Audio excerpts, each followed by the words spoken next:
मर्चू पहले की तरह काम करने लगता है। वह और उसकी पत्नी दोनों खुशी खुशी जिंदगी गुजारने लगते हैं।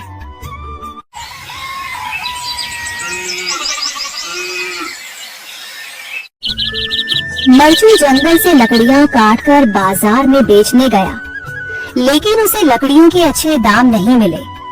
इस पर मर्चू ने कहा, अरे भैया, इतने कम पैसे, इन पैसों में तो 2 वक्त का खाना भी नहीं मिलेगा। आप मुझे बहुत ही कम पैसे देते हैं।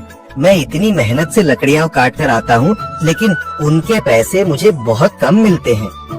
भैया, तुम्हारी लकड़ियां होती ही इतनी कमजोर हैं कि मैं इससे ज्यादा पैसे नहीं दे सकता। तुम्हारी लकड़ियों के बस इतने ही पैसे बनते हैं। अरे भैया, कुछ ज्यादा कर दो ना। वो क्या है ना कि इन पैसों का तो कुछ भी नहीं आता। मैं अपनी जिंदगी कैसे गुजारूंगा। भैया, तुम जाकर अच्छी लकड़ियां लाओ, तभी इन लकड़ियों का अच्छा दाम मिल पाएगा, वरना इन लकड़ियों का तो यही दाम है।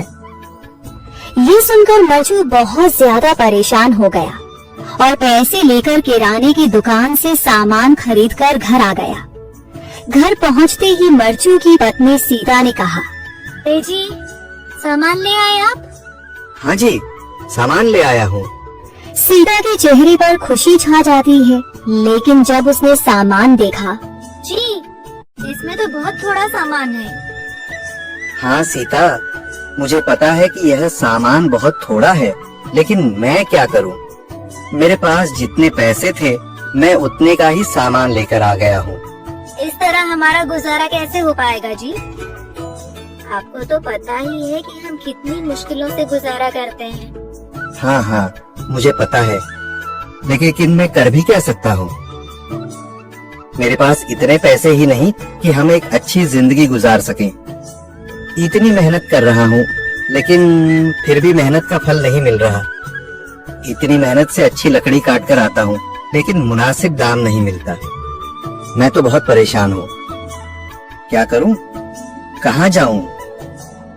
अरे जी, आप परेशान न हो, आप कोई और काम देख लें। मैंने कई बार काम तलाशने की कोशिश की, पर किसी ने भी मुझे काम नहीं दिया। ये सुनकर सीता भी काफी ज्यादा परेशान हो गई। मर्चू से सीता की परेशानी नहीं देखी गई। उसने अपनी पत्नी सीता से कहा, मैं फिर से जंगल की ओर जा रहा हूँ। अरे जी, अभी मत जाइए ना, वैसे भी शाम हो रही है। आप कल चले जाइएगा, अभी मत जाइए। ठीक है, अगर तुम रोक रही हो तो मैं नहीं जाता। मैं कल चला जाऊंगा। इसके बाद मर्चू गांव में घूमने के लिए चला गया। तभी उसे एक आदमी मिला और उसने कहा, कहाँ जा रहे हो भैया? और सुनाओ, क्या हाल चाल है? जिंदगी कैसे गुजर रही है?